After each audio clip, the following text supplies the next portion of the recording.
New Thought Media Network is on the rise. We're looking to grow with you. Do you have technical media experience or perhaps a desire to learn? Are you willing to volunteer your precious time and attention? We share this message to benefit all. If you possess a computer with a camera and a microphone, we will share our knowledge with you. Behind the scenes or being the star, let us bless our one. Contact us at info@ntmedia.org. New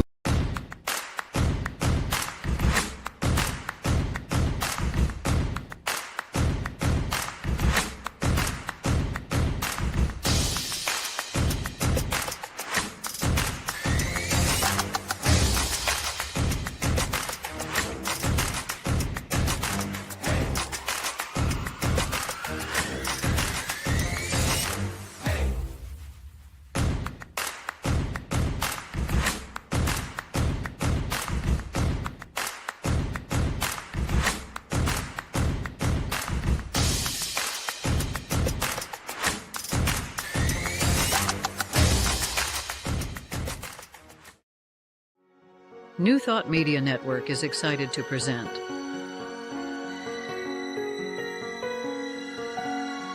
Divine Science Everywhere, Fridays at 2 p.m. Mountain Time and 4 p.m. Eastern. Come explore a modern experience of divine science. With Reverend Joy Fletcher, Reverend Jeff Radcliffe, and Bishop Durrell Watkins. Join us as we open our eyes to divine science everywhere we look. Fridays on New Thought Media Network.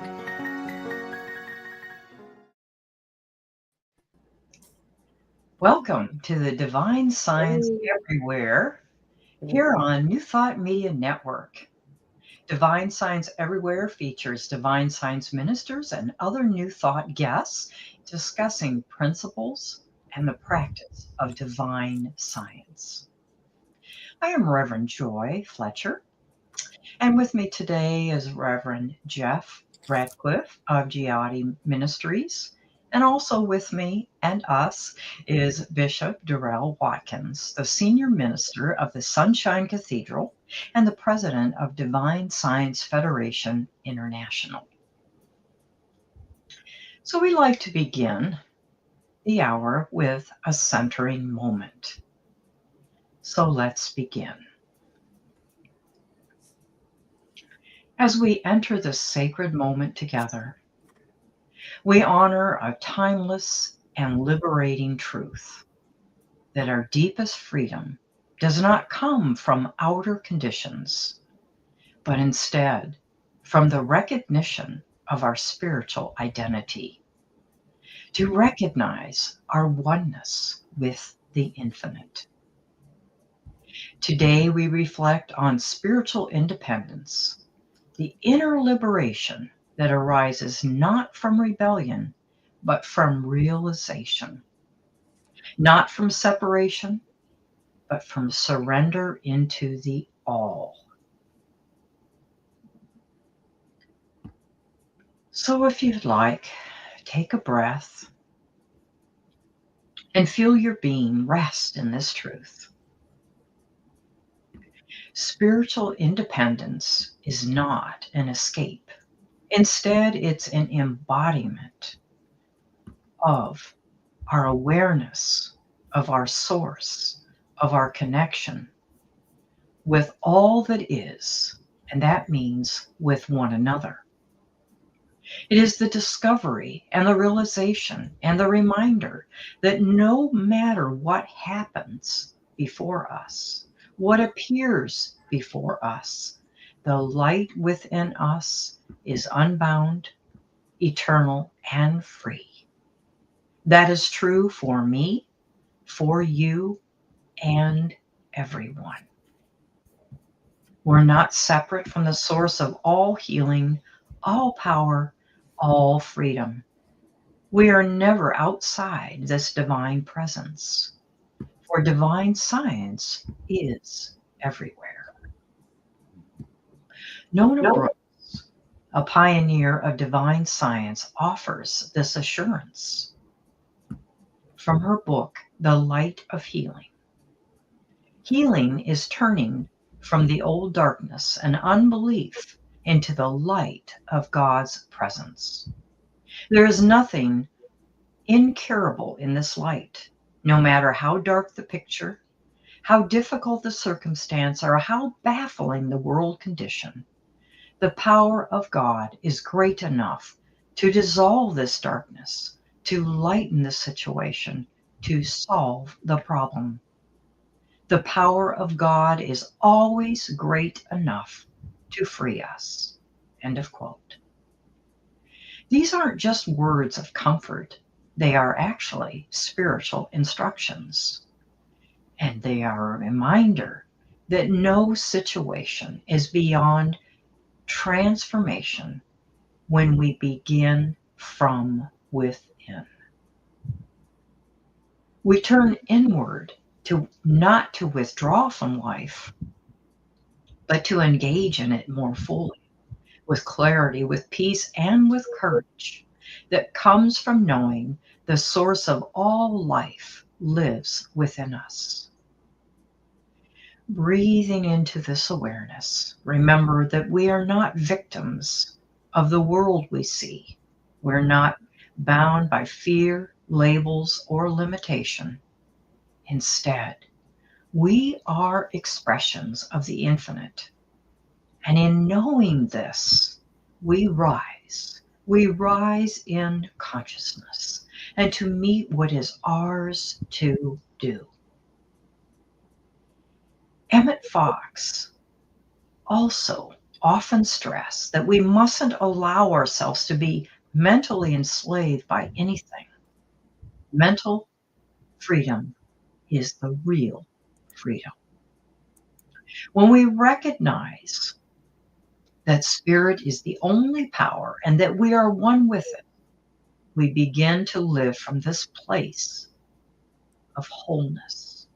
We are unmoved. We are unshaken. The world may change, but our center remains. Remembering that divine science teaches God is all. God is good. God is the only presence, the only power, the only reality. Yeah.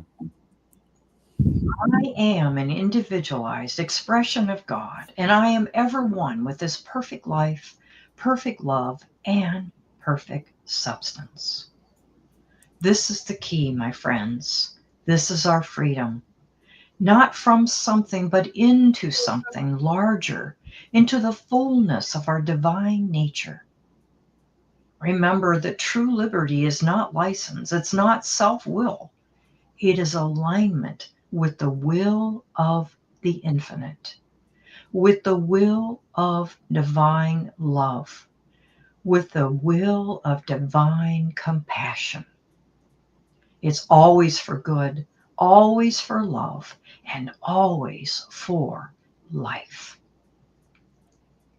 So, as we prepare to learn more about Reverend Jeff Radcliffe and explore our topic together, we do this from this sacred awareness that I am not bound by fear, opinion, or appearance. I am rooted in truth, guided by love, and free in spirit. You are not bound by fear, opinion, or appearance. You are rooted in truth, guided by love, and free in spirit. Everyone is not bound by fear, opinion, or appearance. Everyone is rooted in truth, guided by love, and free in spirit. And so it is. Yes. So, yes. It's good. It's good. So thank you for sharing this time of centering with me. And we have more good information as we begin or continue with our show. But first, let's take a break to hear from this network. This is Divine Science Everywhere on New Thought Media Network. New Thought Media Network. We are a global broadcast network of positive music, media, and entertainment, inspiring humanity's evolution along the journey of enlightenment and creating a world of love, peace, empowerment, and prosperity for all. New Thought Media Network. Positively inspiring.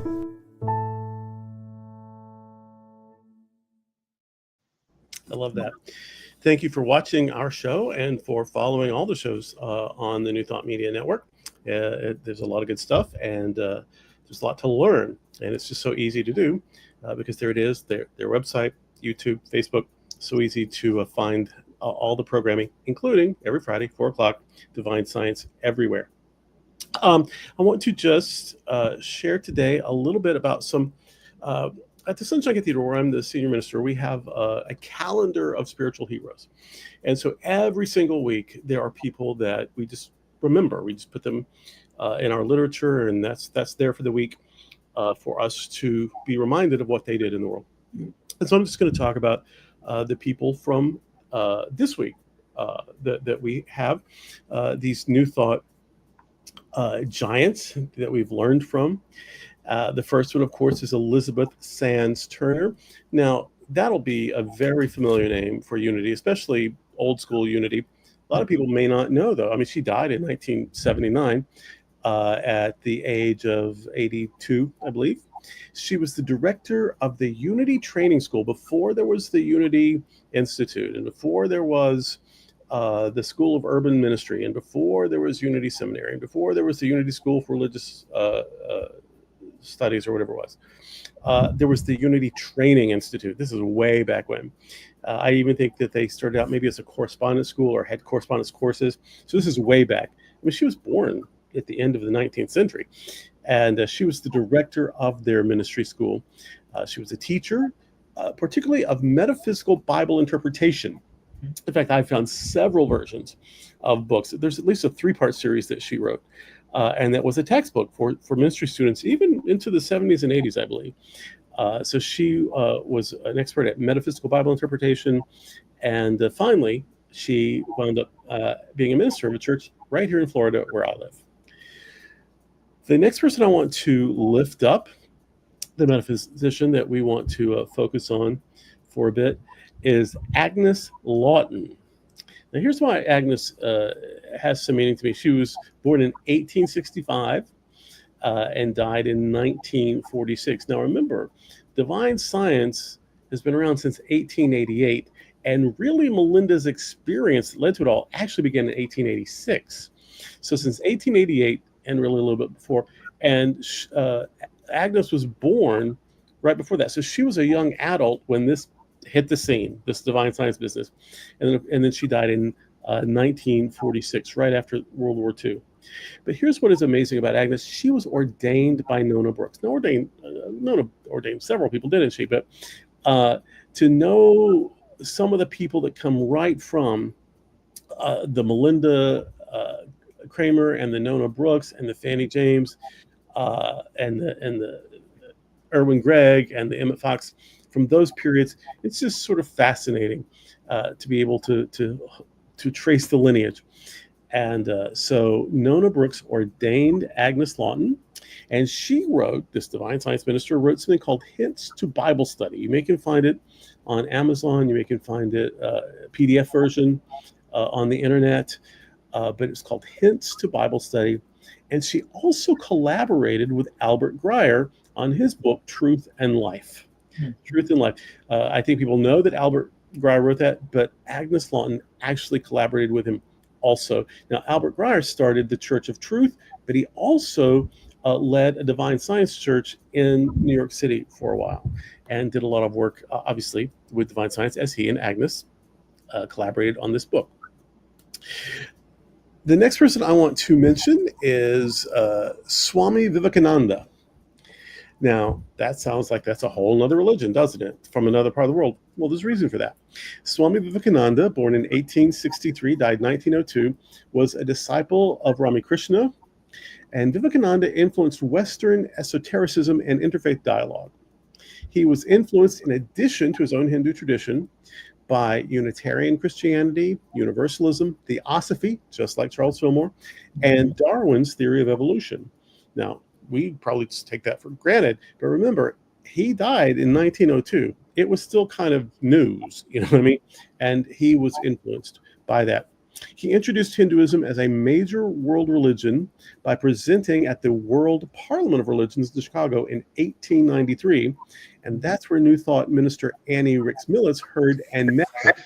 Now, Annie, of course, is the founder of the Homes of Truth, and she worked with divine science and unity off and on throughout her career. In fact, I think she wrote and taught some stuff for unity. And that encounter, meeting him at that Parliament of World Religions, influenced her theology. So she started out as this very sort of New Thought Christian, like the Fillmores, but she broadened it to be more interfaith after her encounter with Vivekananda. He was a practicing monotheistic. He practiced a monotheistic form of Hinduism, believed in a formless God, a presence, a power rather than a person. Very New Thought. He read and applied Hindu sacred text with a modern point of view. He believed that the divine is in all people, and he taught that seeing the divine as the essence of others would promote love and harmony in the world.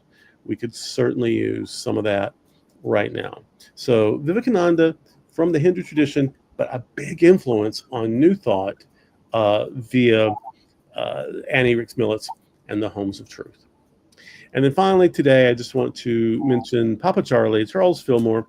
I know that we're divine science, but if truth is truth and oneness is oneness, the false barriers, the false gatekeeping, I can't be bothered. So I love truth wherever it comes from. It resonates with me mostly in this divine science community, but I'm not missing out on anything good, no matter what they call it. So I'm actually a fan of the Fillmores. I love Unity Village. It's one of the sacred spots in the world for me. Well, Charles Fillmore lived a long, long time. He was born in the mid-19th century, died in the mid-20th century, 1854 to 1948. He's the co-founder with his first wife of the Unity School of Christianity. He was known for his allegorical interpretations and practical application of Scripture. Charles was called an American mystic. And after attributing a physical healing to spiritual practices, Charles, with his wife Myrtle, co-founded the Unity Church and movement. Although Myrtle was at least equal in that. She may have actually taken the lead. In fact, she had a healing experience first and brought the whole experience and philosophy to him. So we shouldn't ever undersell Myrtle's importance. She really was a co-founder and even much more of an influence than people outside the movement may know. Charles believed forgiveness was healing. Of all the New Thought teachers, he sort of focused on forgiving oneself and others more than some of the others because he believed it was necessary for healing. He says, here is a mental treatment guaranteed to cure every ill that flesh is heir to. Sit for half an hour every night and mentally forgive everyone against whom you have any ill will or antipathy. End quote. Just sit for a few minutes every night and just forgive everybody that gets on your nerves or that has done. Fillmore was also a proponent of positive thinking. He said, deny that lack has any place or reality in your thought or your affairs, and affirm plenty as the only appearance. Praise what you have, be it ever so little, and insist that it is constantly growing larger. End of quote. I believe Unity started the year after Divine Science. I think it started in 1889. But some divine science people actually were very close to some early Unity people.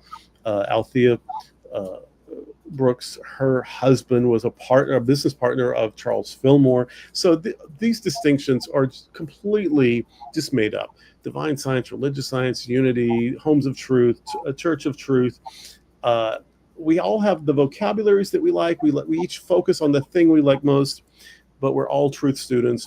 We all believe in oneness. We all believe in the omnipresence, and we can learn from one another. So that was Charles Fillmore, and those are the people that I just wanted to bring up today for us to focus on. And now, before we meet our special guest, who is one of our regular hosts, actually, let's take another quick commercial break here at Divine Science Everywhere on New Thought Media Network.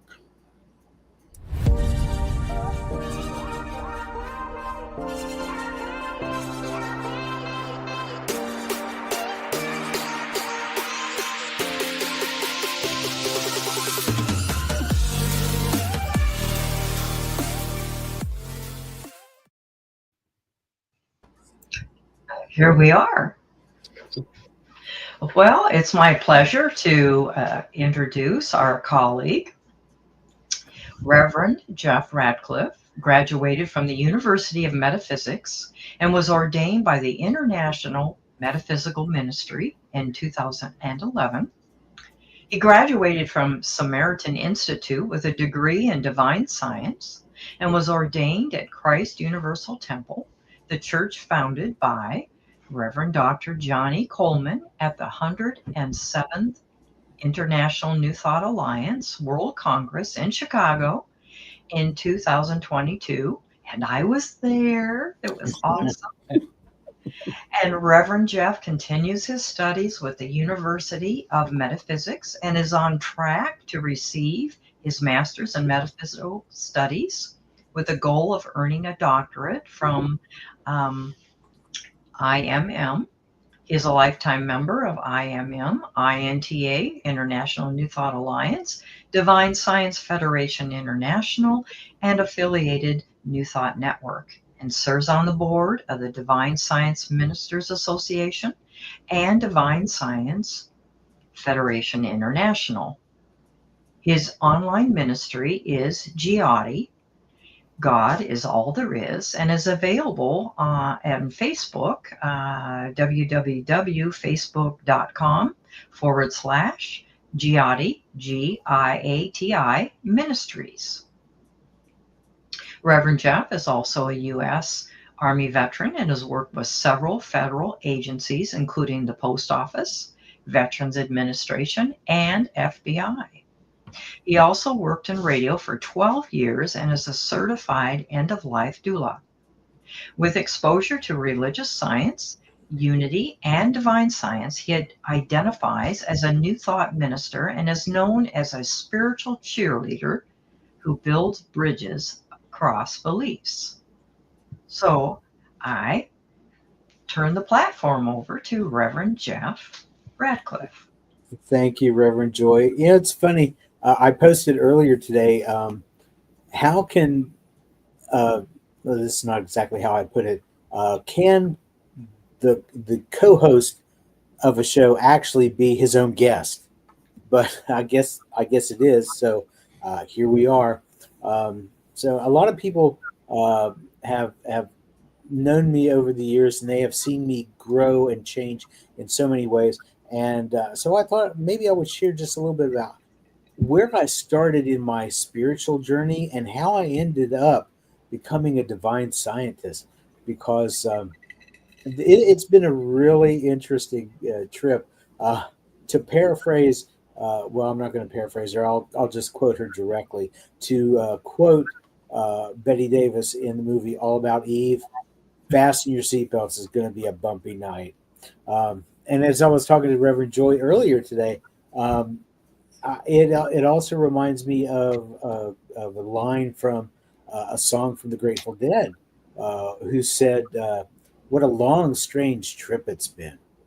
And so mine started out when I was about 9 years old. For whatever reason, I became pretty much obsessed with American Indian spirituality. I don't like the term Native American because that implies things that are not necessarily true, because when it comes to American Indians, they're as much immigrants as well, because we all came over, the American Indians came over the land bridge from Asia back beforehand.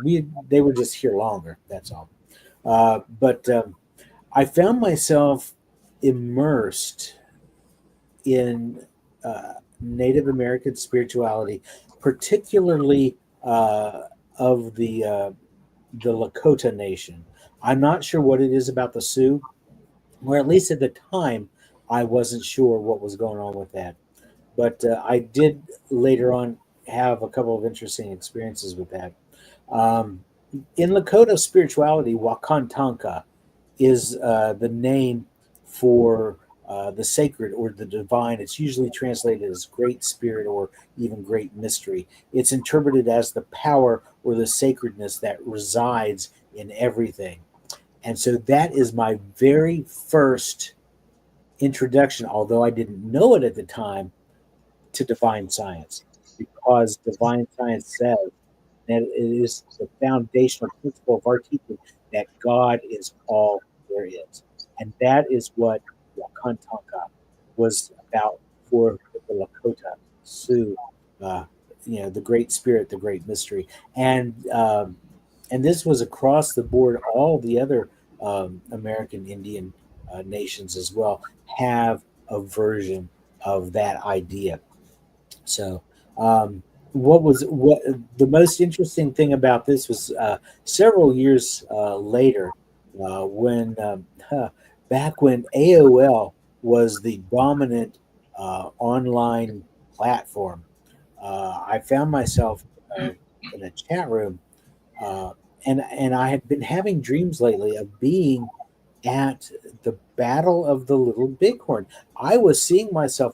I was seeing through my eyes. I was not looking at myself like I was, you know, separated from. I was actually seeing this. I knew I was sitting on a horse. I was looking from the top of a hill down into a small valley, watching the battle, and there were other men on horseback next to me, including one to my immediate left, who I knew was Sitting Bull.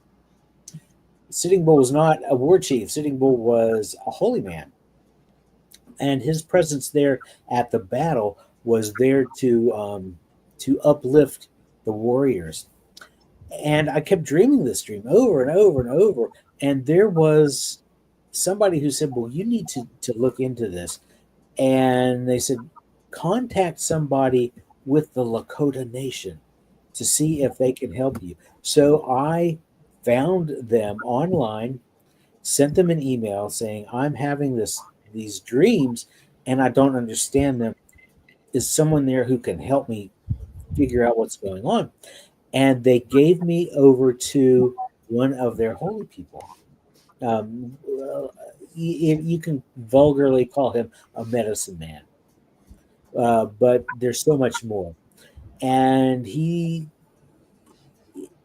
came back to me later and he said, "What you're dreaming was actually a past life experience." And I'm like, "Okay." At that time, I had no grounding in that. Didn't know what was going on with that. He said, "You were there at the battle." He said, "You were killed in the battle." He said, um, you were a combatant and you were killed. What you are experiencing in that dream is you are a ghost." And I'm like, "Wow." And he said, "Yeah, and he said, "But the thing of it is, you were next to Sitting Bull, who was also a mentor for you because he wanted you to experience the spiritual aspect of your life." And he said, "That's why you're sitting next to him on this horse." And I was like blown away, And so this is where it all started.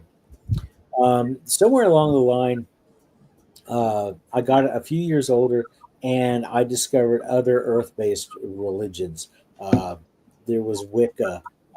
There were, other things. And um, some of the things that I was learning in that path was that the raising of energy in order to send out to make um, your intentions into physical reality. It was a manifestation thing. And that's basically a new thought thing.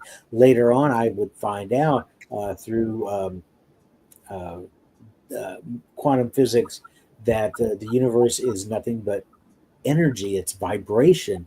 And when we align with that and we align our desires with that, then we can manifest our desires. So finding that connection, what was really fascinating as well.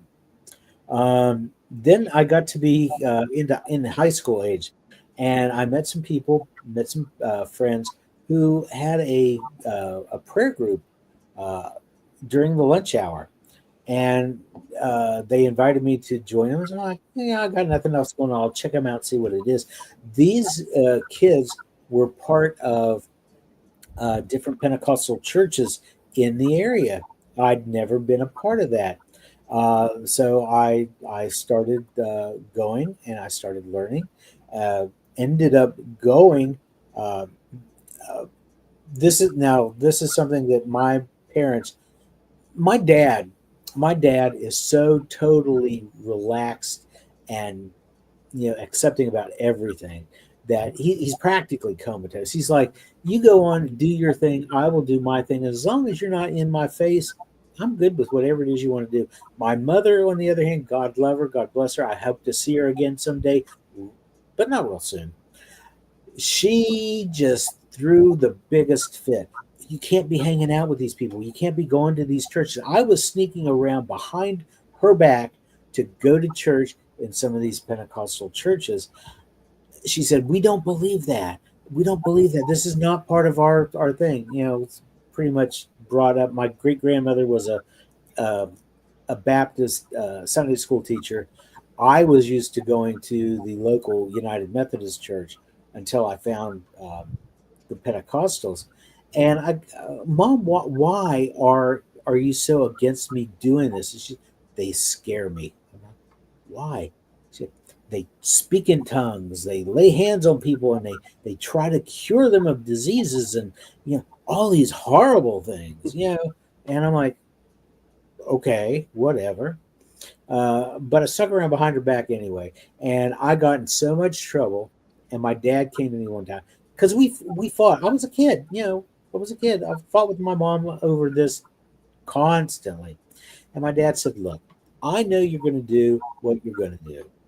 He said, so when it comes to your mother, just nod your head, smile, agree with her, and then just go do what you're going to do. Just don't fight with her anymore. And, for the longest time, that was the lesson that I had the hardest time learning, because she and I were so much alike. We clashed like crazy. But I started going to the Pentecostal churches and branched out into the charismatic movement. And a lot of people don't know the difference between the two. And there is a difference. Pentecostalism, they believe in speaking in tongues, laying on of hands for healing, prophecy, gifts of the Spirit, things of that nature. It's a denominational thing. The charismatics, the Pentecostals actually started in Los Angeles at Azusa Street. There's a whole fascinating history about that in 1906. It wasn't until the 50s that Pentecostalism started moving into the more mainstream Christian denominations, the Lutherans, the Presbyterians, the Methodists, the Baptists, and eventually moved into Catholic churches as well. So the charismatics practiced Pentecostal expressions in historic Protestant and Catholic churches. So that's basically the difference. So I was in that for a lot of years until I came to terms with being gay, which is another thing that my mom and I butted heads over. Oh my God, you couldn't believe it. But I came to terms with being gay, and I was actually, when I came out, was actually frozen out of the Pentecostal church that I was attending. So I was pretty much adrift for a lot of years. until the mid 80s. In the mid 80s, I started reading some really interesting stuff by a woman by the name of, um, oh my God, I'm drawing a blank, Ruth Montgomery. Ruth Mm. Montgomery was writing all kinds of stuff about channeled information and aliens and earth changes and things of that nature. It was fascinating to me. And that was about the same time that Shirley MacLaine Mm. came out with her movie, her TV miniseries, Out on a Limb. And I'm fond of saying that I followed Shirley MacLaine out onto that limb so far that you could hear the wood crack because I went into it whole hog. We're talking crystals, we're talking space aliens, color and energy healing, trance channeling, and psychic readings. Um, some of my earliest trance teachers were Sture Johansson and his entity Umbris, Kevin Ryerson, who channeled John the Baptist, or John the Beloved, rather, and Tom McPherson. And both Sture and Kevin were in the miniseries Out on a Limb. Uh, there was Jack Purcell's Lazarus, Jay Z Knight's Ramtha, who I really didn't get into too much because there was just so much controversy around Ramtha. Um, I read a little bit about Seth through Jane Roberts. Not a whole lot. I probably ought to get into that just as what I missed out on. It's only lately that I've taken to listening to a few recordings of Esther Hicks and Abraham. Yeah. So, so that was a part of my experience as well. Past lives, delved into those for a while, even located a future life. And if you didn't know that you could do that, you can simply because, in the big scheme of things, and this is divine science, God is all there is. And because of that, there is no such thing as time or space or anything. So there's no such thing as a past life and a future life. It's just all life. It's wherever you decide to focus your attention. So I was into that for a lot of years. Early '90s, I met a woman who became one of my very dearest and closest friends. Her name was Rebecca. We called her Bit since she was so tiny. She was just like 4 foot, like 11, something like that. Wasn't even 5 foot tall. We called her Bit, and she introduced me to a woman by the name of Pat, who had her own store. It was a really kind of interesting place because here's Rebecca, who's a bohemian. She was growing her own herbs. She was doing all kinds of things, and she was into some of the same woo woo new thought stuff or new age stuff that I was. Introduced me to this woman who had a store that she sold upscale things. Her clientele were upper middle class people. She was the wife of a church. I'm sorry, a university professor, and her husband John was also one of the deans, and that was her clientele. She was selling all kinds of really upscale stuff, but she also had a space in the back where she was selling crystals and meditation tapes and new age music and things of that nature. And so that's how I found A Course in Miracles, because Pat had this Course in Miracles group that was meeting in her home. And so Rebecca and I were going to that, and that is how I kind of sort of fell into New Thought. I had several years prior, when I was a kid growing up, in the back of magazines, there was these little tiny ads uh, featuring this guy who was a metaphysician, and he had his own school in Los Angeles, and he was teaching people, what he learned about meditation and things of that nature. I found out later that his name uh, was. Was really going to be important to me. His name was Masters, Paul Leon Masters. He ended up moving his school to Las Vegas and then eventually to Sedona, Arizona. Dr. Masters was the founder of the University of Metaphysics and then also the University of Sedona, which was the educational arm of the International Metaphysical Ministries. So I found him. I started out with Pat and her group. Pat wanted to do a unity group. She wanted to get a unity church started in our town. Well, there was not really all that much interest from the folks in the ACIM group. But I found later another group of people I connected with who were more serious about getting this unity study group started. And we met, we studied a couple of books, and then it just kind of sort of all fell apart. I don't know what happened with that, but I was left without anything new thought, and I was like, I'm really getting into this. There's got to be something more. And this was, by this time, it was early in the 2000s. And I found a church in California, in Chico, California, and they are still in existence. And Reverend Kathy Fernandez is still the pastor there. They were offering online classes in the science of mind, which is religious science.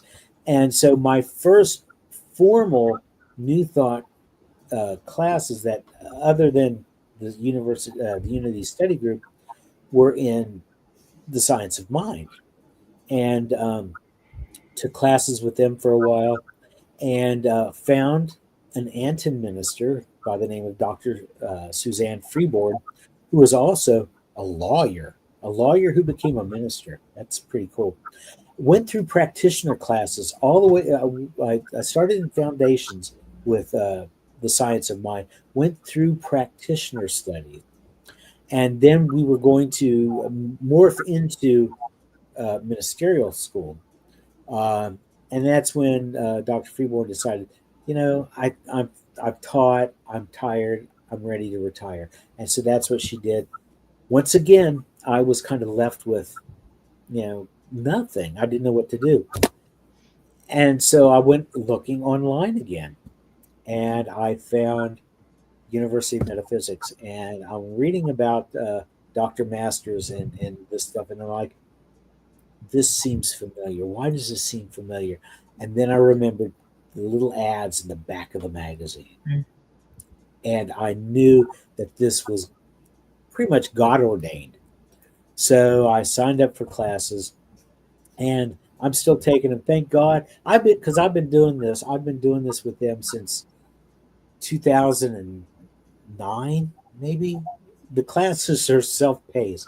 So, if you've got something going on that's that takes you away from it for a while, life happens. Shit happens, as they say.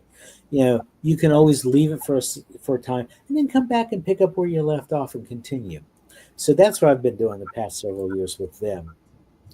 But, and in the meantime, I moved to Nashville, was going to a Science of Mind church in an area of Nashville called Bellevue. Then I moved over into another church, which brought me into contact with my divine science teacher, Reverend Dr. Tim Stewart. And Tim kept talking to me, and kept talking to me. He was real low key, and he kept saying, once in a while he'd say, why don't you think about divine science? I can get you into classes. I can get you ordained in divine science. I'm like, yeah, whatever. I wasn't interested. I had so much going on with everything in life going on, plus my classes with International Metaphysical Ministries. And then 2019, the International New Thought Alliance had their annual Congress in Nashville. And so I went. It's where I met Bishop Durrell for the very first time. We had been friends online for a few years, but this was the first time I got to meet him. It was the first time I got to meet a lot of people that I had contact with online, including our beloved Reverend Cindy Lippert, who we memorialized just of the last couple of times, last show. Met a lot of my heroes there, um, and it was awesome. And that was when I thought to myself, okay. So I went to Dr. Tim, and I said, all right, let's do these divine science classes. And so I did. So he and Bishop Durrell got together, and they said, well, this is what we'd like him to have. And they built a whole curriculum just for me. Yeah, and you may recall a few episodes ago where Bishop Durrell was talking about Samaritan Institute and how the curriculum is designed for each person individually, and that's what they did for me. And it took me a couple of years. Got ordained in 2022 in divine science, and the rest is history, so to speak. And it's interesting to see how divine science has connected with each of these spiritual steps in my life, because, like I said earlier in quantum physics, it's all energy, it's all vibration, it's all God. And each of these spiritual steps that I took led me to divine science, because in the end, that's all it is. So now you know the rest of the story. Wonderful. Reverend Joy, we have about 5 minutes of chat time. If you have questions you want to add, I've actually got 3, I think, that have been texted to me. We don't have time for 3, but I'll pick one if we have time for one. But first, why don't you probe a little deeper somewhere? Oh, thank you so much, Reverend Jeff. I'm interested in your end of life doula work. How you incorporate that in your ministry. I found my doula teacher is actually also a classmate from the University of Metaphysics. She is a hospice nurse here in town, Linda Muhammad, and she offered the classes, and she contacted me, and she said, I know that you're a social worker. I know that you have dealt with dying patients as part of your job in the VA. Would you like to be part of this? And so that's how I got to do it. My certification is through the University of Vermont, which was one of the earliest doula schools in the country. Wonderful. So, wonderful. Yeah. Thank you. Bishop, how about taking some of those other questions? I have a friend in Little Rock, Arkansas, who's doing that very program at the University of Vermont. Oh, okay. Yeah. Little Rock. I have a story for Little Rock. I went to visit after I had a shoulder surgery a few years ago. I went to visit some friends in Harrison, Arkansas. Spent a few days with them. Went to the went to the Unity Church in Branson, Missouri. It was really cool. Got lost on my way home. I went down through Little Rock. It's real confusing there. I went into this really skeezy part of town before I could find my way back to the interstate. But I will tell you, the big United Pentecostal Church in Little Rock is gorgeous. Mm-hmm. Columns. It looks like a Grecian temple. It's beautiful. So go to the skeezy part of town, find the big Pentecostal church, and I was just blown away. I think they have a school there too. They've got a lot going on at that church. They do. Let's see. There's 3, but I'm just going to use the first one. Basically, what is the divine science perspective, or a divine? Because we're not monolithic, of course. But what is a divine science perspective based on what happened yesterday with the U.S. Congress? That there's some major upheaval, major upset about how things are going to work out for people who maybe don't have a lot of resources. People are very nervous, very concerned about it, and so this person wants to know about what, if you come to a divine science minister, what that person might say about it. Yeah. Here's the thing. We recognize that God is all there is, and all of us are expressing that divinity. Now, because of that, we also have free will. And a friend of mine posted something a couple of days ago that actually speaks to this. If I could scroll through and find it while I'm talking, I'll do that. But basically, we are expressing our divinity. Some of us choose to express in a more positive way than others. Um, that's not to say that these people are any less children of God, so to speak, as the good ones. They're just expressing it in a different way. Um, it's a it's a it's kind of a weird place to be in, I think, because you want to recognize that person's divinity, but you're also saying, hey, you're really effing up my life with some of the stuff that you're doing. And it will only mess us up if we allow it to. If we keep our eyes on divinity as we understand it, if we do a golden key approach, like Emmett Fox said, to where we focus on God, focus on divinity, that negativity that these other people are putting out into the world, it's not going to touch us as bad. Yeah, it's still going to touch us. We're still going to have to deal with it, but we're coming at it from a higher perspective. And because it's a higher perspective, we're going to be able to deal with it better. I think we will. I think we do have time for one more because you mentioned the Course in Miracles. I've heard lots of people say Course in Miracles was their gateway drug to New Thought.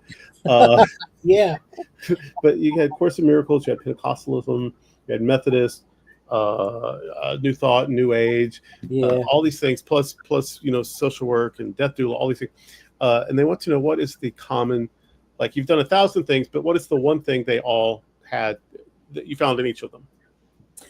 The common thing is the divine science aspect of it, the foundational teaching of divine science is that the omnipresence of God. There is nothing out there but God. And I found that with Wakantanka in the Native American spirituality, because Wakantanka is the spirit, it's the creator, it's the creation. And that's what we believe in divine science as well. All those New Thought teachings, point all back to God. The Pentecostalism, no matter what, the minutia of it is in differences. It's the way that they practice. The big picture of it, they believe the same thing. Yeah. God is everywhere present. Yeah. God is love. Sometimes they don't always show it in the way that we might be comfortable with, but that's what it is. The New Age stuff. I had a New Thought minister tell me, "Oh, that's not compatible with New Thought." Well, yeah, it is, because when you stop to think, if God is in the crystal or in the energy or in the whatever, you're not using that as a substitute for whatever. You're using that as a tool to align your consciousness with what we know to be true, and that is spirit. Yeah. So the thing that ties them all together is God. God is all it is. And I think everybody knows this. Really, they get hung up on the vocabulary. But if I'm Catholic, I think God is Jesus. I think Jesus becomes bread.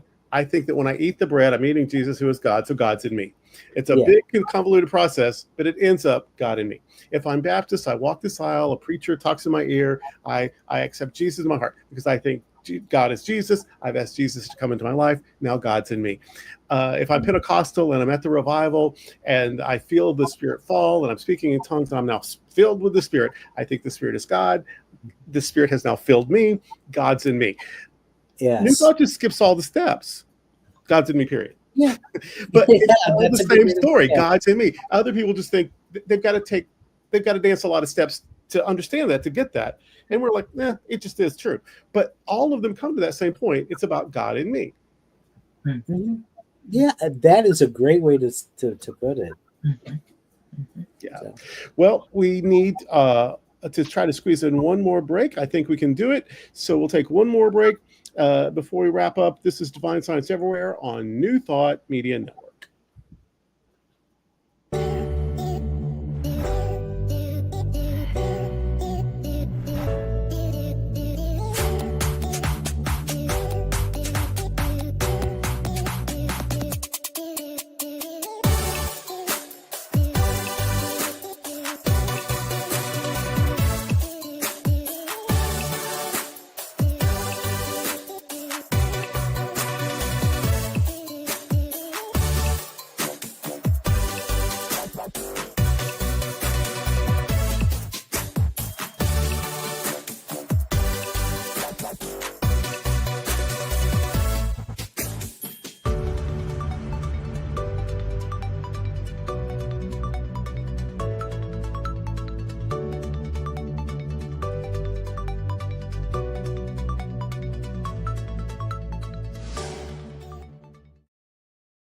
That was a fun jingle. I like that one the best, I think. I do too.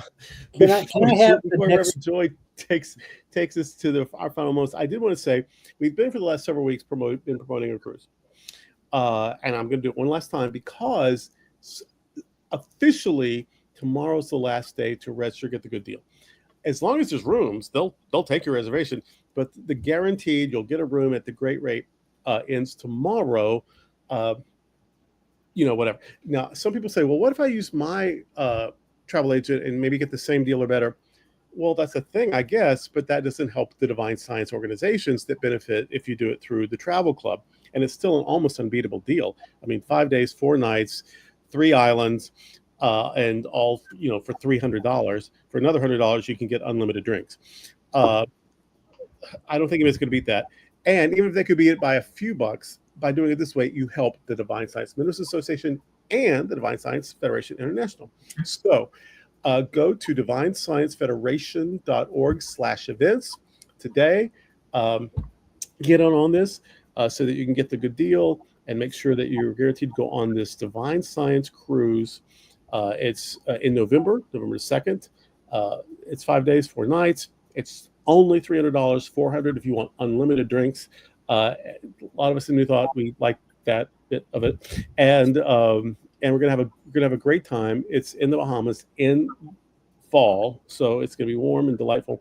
So join us, and so today or tomorrow, get on there, divinesciencefederation.org/events, be part of this, and I think you'll be glad you did. And if I can have the next to the last word, we'll give Reverend Joy the last word. There is something that I did want to bring up today is Independence Day in the United States.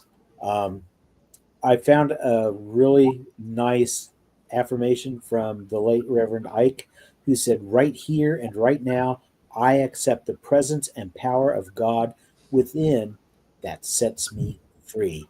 And that's what it's all about. It's independence, our freedom. And going back to the one question that was asked about all the things that tie in, how do we, tie all this into divine science, especially when we're living in some hard times right now. I found this. Somebody had written, "Keep fighting for the good. Keep showing up. Keep loving. Keep giving back. Keep being kind, keep being brave, keep caring, keep trying new things, keep showing grace, keep on. The world needs you to believe in the good. And that good always is all around us. No matter what it looks like, it's always there. Keep on keeping on." Thank you so much today. I really enjoyed this episode, Reverend Jeff. Thank you, thank you, thank you. Welcome. And thank you, everyone that is tuned in and is watching this later on YouTube. Join us in future weeks. We have some great things coming up. So until next time, thank you. And remember that divine science everywhere means that God is in all, through all, as all. Yep. Until we see you next time, next Friday at 4 p.m. Eastern, we are Divine Science Everywhere on New Thought Media Network. Bye, y'all.